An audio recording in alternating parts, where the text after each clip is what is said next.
et qui existe encore et qui donne l'autorisation de faire tout ça.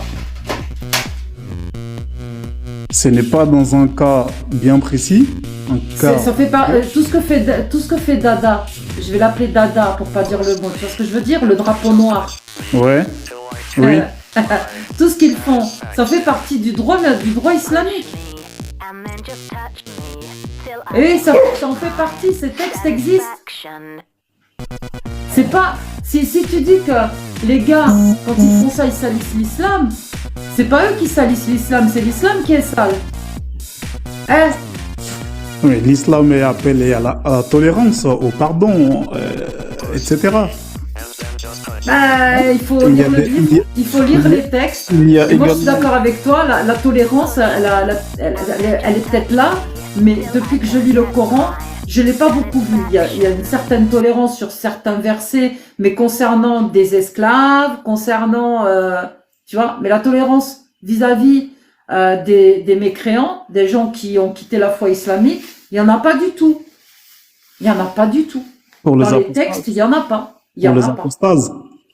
Oui, les apostats, les mécréants, même les chrétiens et les juifs, dedans, sont insultés dans le Coran. Si tu as bien écouté la lecture que j'ai faite concernant les chrétiens et les juifs, qui sont traités de menteurs. Alors, ces personnes, oui, ils sont effectivement traités des menteurs, mais aussi... Et classés au rang des mécréants. Tu vois, j'ai lu et j'ai retenu. Ça va, mon disque dur, il est encore intact. Ils sont mis au rang des mécréants. Ils sont mis à la même place que le mécréant.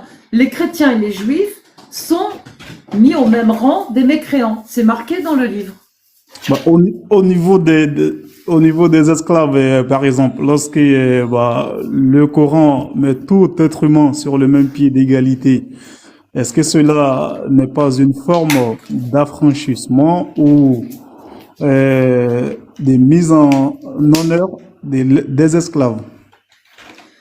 Est-ce que toi, déjà, tu trouves normal on parle encore d'esclavage en 2024? Pas du tout. Ah, donc dans le Coran, tu as le droit d'avoir des esclaves et tu les affranchis comme tu veux. C'est pas l'esclave qui décide. Et j'ai lu aussi une partie du verset qui parle de l'esclavage, où quand l'esclave a été contrainte d'être prostituée, le maître s'en rend coupable, mais celle qui a subi la prostitution à cause de son maître, elle va être pardonnée, elle. Ah. Elle a même pas besoin d'être pardonnée, elle a été contrainte. En fait, Déjà, moi, ce que je lis, quand je lis le Coran, je lis quelque chose de misogyne, de machiste, et qui a bien été écrite par la main d'un homme, c'est-à-dire d'un humain, et d'un homme de sexe mâle, en fait, tu vois, d'un mâle, d'un homme. Ouais. Pour moi, c'est misogyne et c'est machiste, et en plus, c'est homophobe. Quand je lis le Coran, je ne vois que ça. Je ne vois que des choses inhumaines, en fait. Tu vois? Même si ça date de notre temps. On peut pas me faire croire que ça vient de la parole d'Allah. Le Coran, en fait, il n'est pas descendu une fois. Il est descendu... Il est descendu jamais. C'est quelqu'un qui l'a écrit. Il n'y a pas d'ange Gabriel, il n'y a rien du tout. Il y a Ouelou, moi je te le dis tout de suite. Non, il a été révélé pendant 23 ans. Il est révélé. Et sa révélation, il a été révélé selon les situations. En fonction des situations, des temps. Et tu trouves ça normal? Alors, explique-moi. À chaque fois qu'il y a une situation, il y a une révélation. Il y a une situation, il y a une révélation. Donc, Momo, il vit un truc, et il y a Dieu qui capte Djibril, qui lui dit, vas-y, va parler à Momo, il y a un truc à lui faire marquer dans le livre, là. On va commencer à écrire maintenant. On peut prendre le contexte de la guerre, par exemple. Le verset, quand il descend, Mais il descend d'où? Prouve-moi, il me faut une preuve. Allez, prouve-moi qu'il descend de quelque part. En fait, quand je dis descendre, le Coran, en toute honnêteté, n'est pas descendu physiquement. Il a été révélé. Révélé par qui? Ça a été révélé par le créateur des cieux et de la terre. Ça a été révélé par le créateur des cieux et de la terre, celui à qui appartient nos âmes, c'est-à-dire les personnes de ce panel, le monde entier.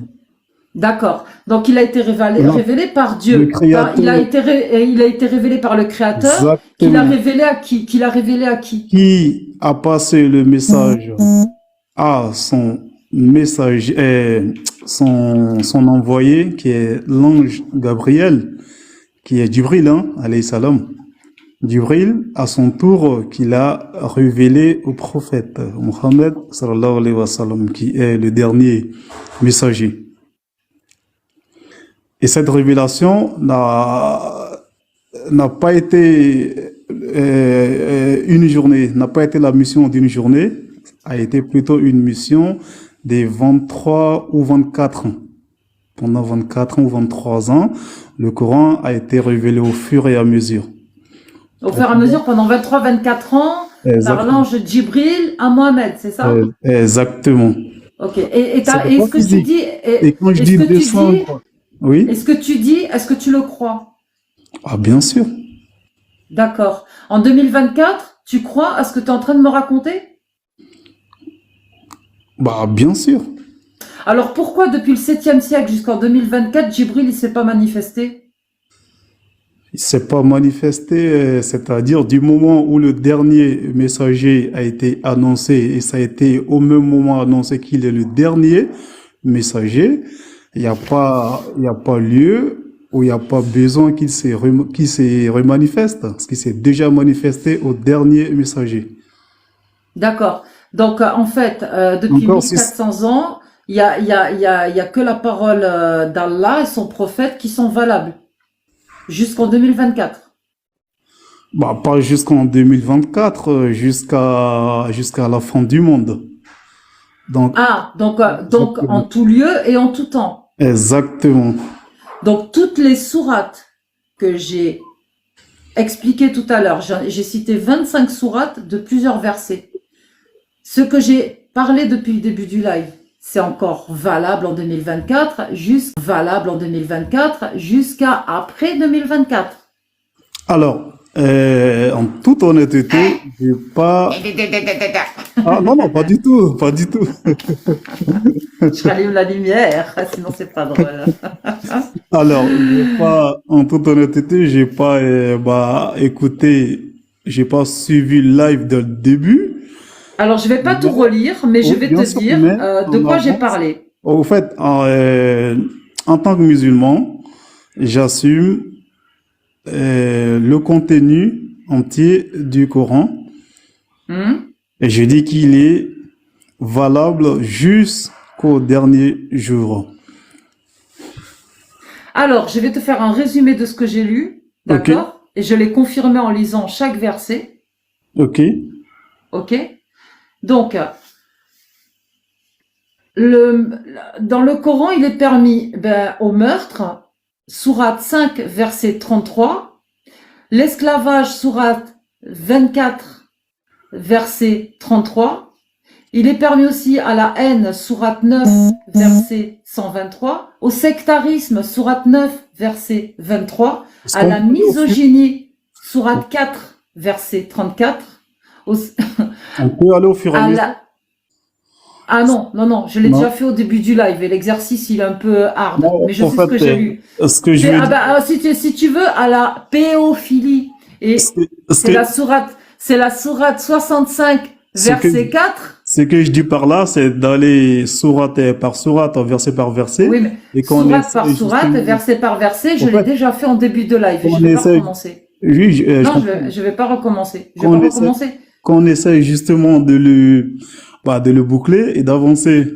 C'est ce que je ferai. Okay. Non, c'est pas un exercice. Là, c'est pas la prêche coranique, là. Tu vois. je te fais un résumé de ce que j'ai lu. Si tu veux noter les sourates et les versets, il n'y a pas de souci, fais-le de ton côté. Donc, au génocide, sourate 9, verset 5. Inceste, sourate 33, verset 50. Donc, il est permis d'épouser les cousins, les cousines, etc. C'est affreux. L'homophobie, sourate 26, à 165 et tu peux lire tout le reste qui va